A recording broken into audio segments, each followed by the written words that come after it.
साहबंदगी तनी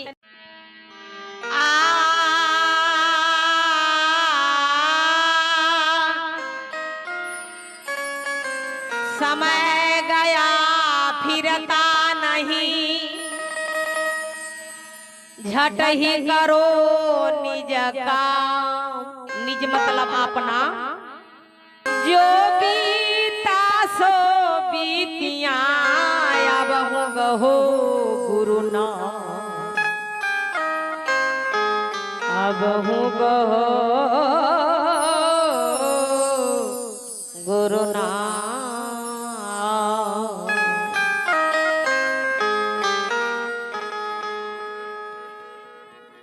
अरे दाग कहाँ से लगा रे चुंदर में, हो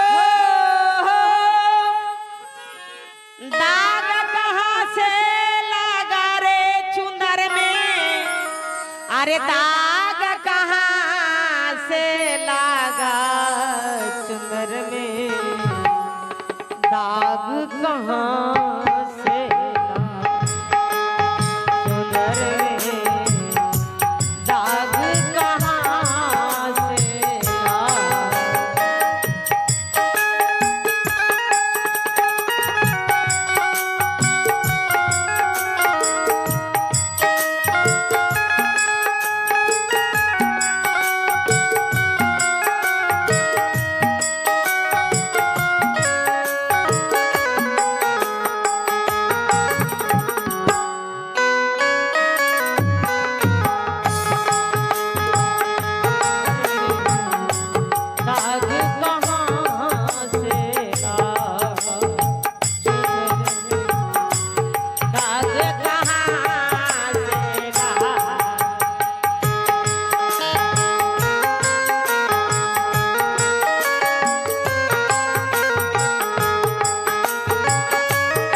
बतिया ना कोई देवर लागा रे लागा ना कोई देवर लागा।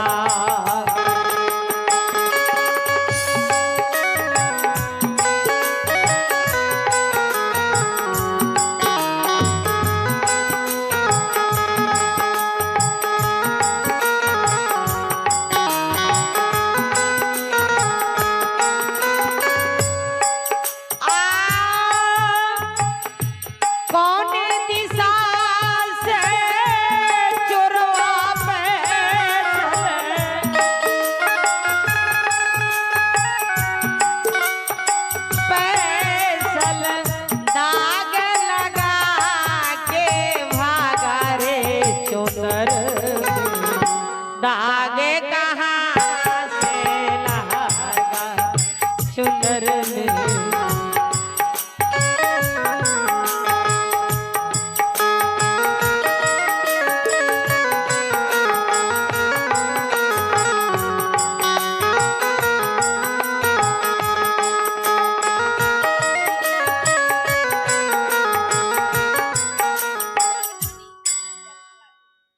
कोटि कोटि बार सम्मान नमन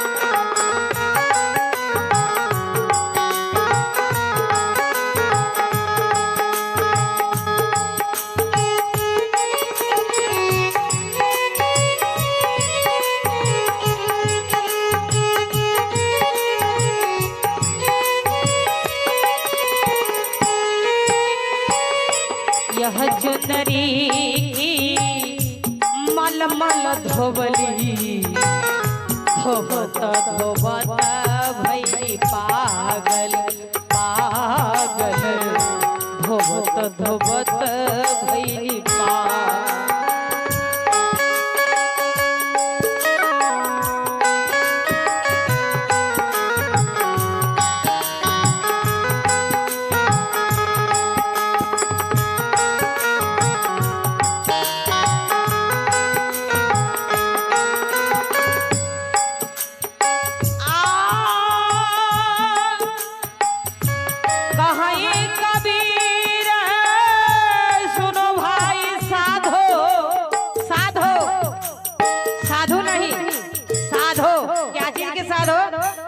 दहला दस इंद्री के साधो त मन के ज्ञान तगनी से दागो एगर महा एगर द्वार पर गुरु के दर्शन में पागल मन साधो